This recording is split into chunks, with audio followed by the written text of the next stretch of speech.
Greetings,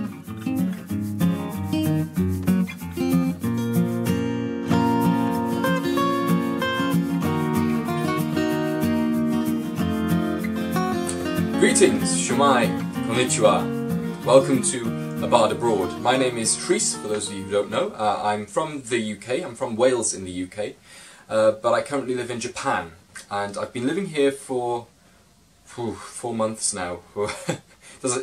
It doesn't feel like 4 months, it feels like the time's gone by just like that. But yeah, I've been living here for 4 months now as an ALT, an assistant language teacher.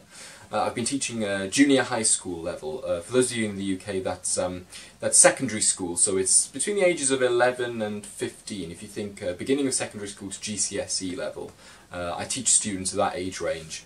And yeah, I live here full time and I work here full time, and so far it's been an absolutely incredible experience. So what I really wanted to do was I wanted to encapsulate all my experience. I wanted to put them all my adventures and stuff like that in one place, so that I can reflect on them in future, that I've got a record of them, and so that my friends and family can keep up to date with what I do and all my adventures and stuff like that in the meantime. Because what's been happening is a lot of my friends and my family, especially because they don't get to see me that often, what they'll do is they'll message me all these questions about, oh, how's everything going, what's life like, and I end up having to type out the same answers multiple times, so copy and paste, not copy and paste, but I end up having to answer the same questions a lot of the time, and it does get a bit repetitive. So hopefully this will alleviate that problem. I'm very lazy, so I'm trying to record this in the hopes of being able to put it all in one place using the wonders of modern technology, the YouTube, so to speak, and put them all in one place, so that I can reflect on them in the future, and that's so that all my family and friends can keep up to date too. And if anybody else is interested and hopefully get something out of the video, then that's awesome as well. That's exactly the point of the video. Why did I start the channel in the first place? I've always been interested in Japanese culture and the history and even the pop culture, as you can probably tell from the shelves and stuff, spot the fandoms, but if you're interested in pop culture, Japan is the place to be. In that case, whether it's anime, manga, video games, anything like that, it's really a great scene for it here. And I'm especially a fan of Pokemon, so yeah, the home of Pokemon, why not? So because I've always been interested in Japan, I finished my MA at university, and I thought, what's the biggest challenge that I can give myself, having to go out into the adult world and be an adult and be a grown-up. And I thought, well, I've never actually lived abroad.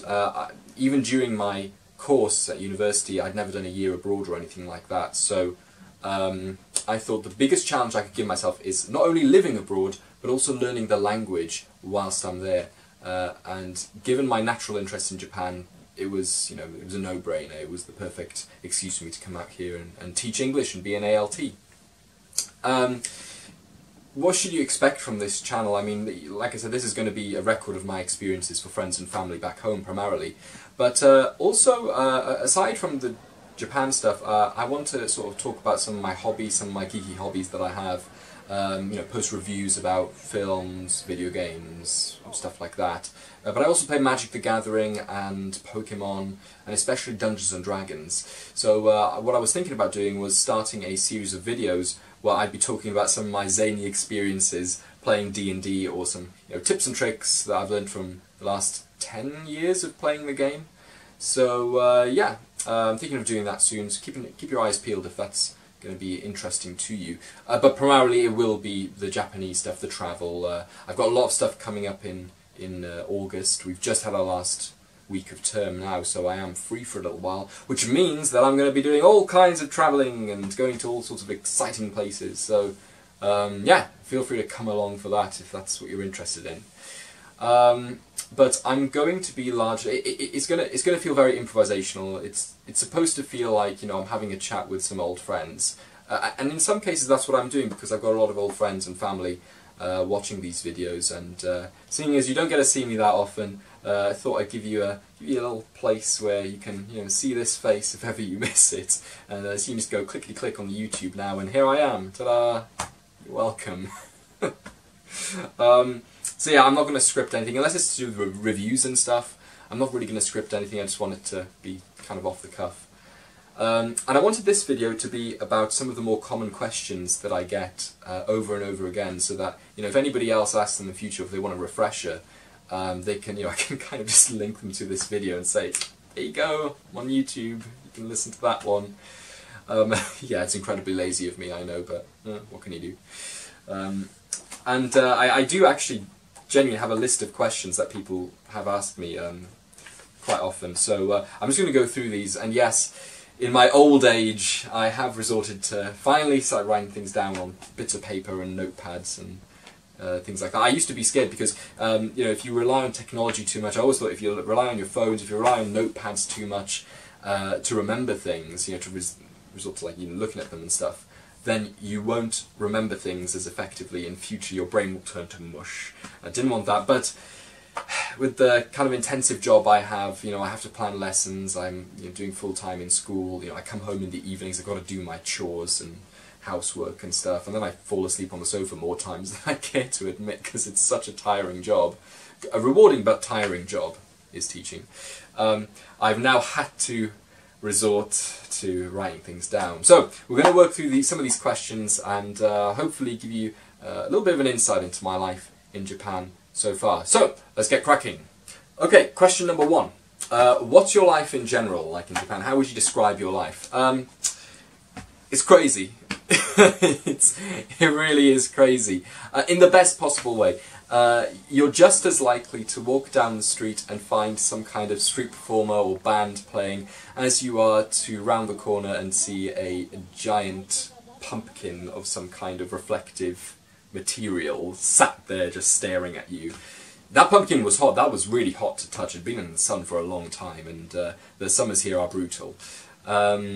Yeah, so expect the unexpected, I'd say. That's the one thing I'd bear in mind. If you ever travel to Japan, even if it's just for a visit, always expect the unexpected. You're going to find something that's going to either shock you or surprise you, in the best possible ways, of course. And you're not going to be able to get away with it. Whatever you think it's like before you come over here, get ready to drop those preconceptions, because it will have some way of surprising you at least. It's been a crazy ride so far. It doesn't feel like 4 months. It's gone by so fast. But yeah, and all the experience. I'll probably post some videos about some stories and things like that. But for now, I just want to deal with the general questions. It's absolutely crazy. It's a wonderful experience. It's like a merry-go-round. All those kind of good things. But definitely, if you ever come over here, expect the unexpected. That's the one piece of advice I will give you. Okay, question number 2. Making friends. How are you going about making friends? It's surprisingly easy once you have got your footing, because that's what I've got to the 4-month mark, and I'm starting to find my footing. I've already set up my apartment, as if this wasn't enough of a setup. It's probably overkill, but no, I have a lot of different hobbies and stuff, so I'm able to make friends through those hobbies. Just like every other country, Japan has its, you know, communal societies and stuff like that. You know, you can join a club, you can you know, whatever hobby you've got, there's going to be a meetup group or something like that for it. For example, once a month I go to a town called Machida, which is quite close to me, and I play Magic the Gathering there once a month. Another example, I like board games as well, and my company Interac, I'll probably make a video about, you know, working for Interac soon, but yeah, my company Interac, they're absolutely great, and they go out of their way to put the ALTs in contact with one another and you know, foster the kind of communication that you really need in order to make friends out here. So they'll put you in contact with other ALTs, and we've actually got a board game group going at the moment. Again, we meet up about once a month and just get together, play board games, have some drinks, and have a meal in the evening. It's really, really nice. In terms of meeting Japanese people, you can do those through international exchanges out here. You know, there's international events, you can go to matsuris, you can go to festivals, and you can meet a lot of people there that way. Which kind of leads me on to my next point, language difficulties. How difficult is it, you know, with the language out there? Well, I started learning the language in September of 2017. As of this date, it's July 2018. So I'm rounding up on the 1-year mark, but you know, obviously I've been really busy with my job. Moving out here is surprisingly a difficult task. just because there's so much to consider when moving a whole different country. As you can see up here, I've got some books that have been helping me. The Genki textbook's really famous. I think Chris Broad on Abroad in Japan talks about that. Then you've got Remembering the Kanji by Heisei, again, really popular one. But the one I've found, personally, that's really, really good is O'Neill's Essential Kanji. That's been really helpful to me. And I would recommend it for anybody who's currently learning kanji or learning the language. I like to use the Heisei book in conjunction with the O'Neill book, and that really helps me memorize all those really complicated kanji.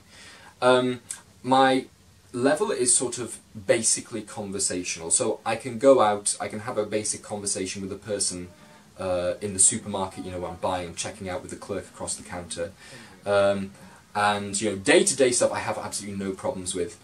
As soon as I try to get into any kind of in-depth conversation, I do start to struggle, but I've set aside the next 3 weeks, not just to make videos, but also to really focus on my Japanese, so that over the summer, when I'm going to all these cool places that you will hopefully get to see, I'm going to be able to speak a lot more Japanese and in turn improve my experience in those places. Because I really do believe that although you really don't need to know Japanese in order to come out here, whether it's short-term or long-term, you don't really need to. The cities are very well signposted in English. Some rural communities are, not so much, but although you don't need it, I do believe that your enjoyment in Japan is proportional to how much Japanese you learn. So the more Japanese you learn, the more enjoyable your experience will be, because you'll start to be able to make conversation with the locals. They might recommend places that you wouldn't have heard of before, the secret, hidden away, squirreled away places, it'll be even more enriching for you. Sure, you can resort to travel guides online, nothing wrong with that. Even I do it. If I want to find somewhere new to visit, I look up travel guides and stuff. But there's nothing like the experience of a local to be able to tell you about all these cool little places that you haven't heard of before. So I really would recommend learning the language, even if it's just a little bit before coming out here, just the more common phrases that you might come across.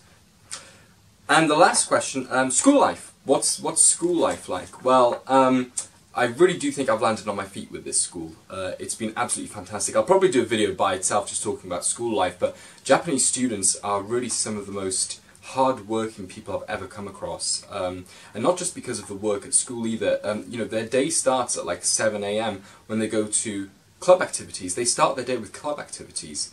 Then they start their lessons at 9, which goes on until maybe 3, which is earlier than most places, but then they have half an hour of cleaning the school. Yeah, they're the ones who clean the school. And then it's followed by another 2 hours of intensive club activities. Then they have to get back in the evening, they've got homework to do, they've got to eat. So it's really an intense experience for them. But all the teachers at my school, all 40 of them, have been so nice to me. They've been really, really generous with their time and with their patience as well. Even when they don't speak much English, well, most of them don't, but even then, and this reflects the general Japanese population, they will try and help. Even if they don't speak a lot of English, they will try and help. They'll try to, just to help out in any way they can, really, which is really, really nice. And it makes me feel a lot more at home here, because everyone's just so nice to me. Oh, and before anybody comments, yes, I am well aware of the fact that my name means squirrel in Japanese. Yeah, risu, squirrel. It's gone to the extent that my students now call me Risu Sensei, teacher squirrel. It's endearing. What can I say?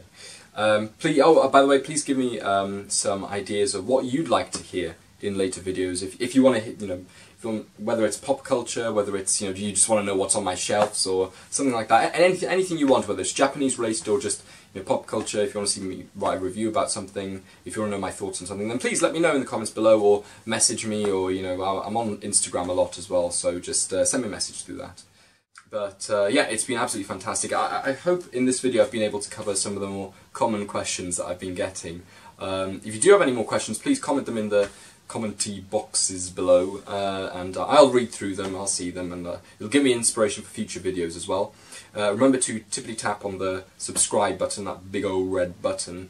I am on Instagram as well and on Facebook if you're that way inclined. Head on over that way, the link's in the bio and on the bottom right hand side of my banner. So click on them, you know, like me on Facebook and follow on Instagram. I do just tend to repost the pictures from Instagram to the Facebook page, so you're not missing much on either of them if you just go for one or the other. But definitely the subscribe would be really, really much appreciated. Thank you again for watching. Take care, and hopefully see you in the next video. For now, see you.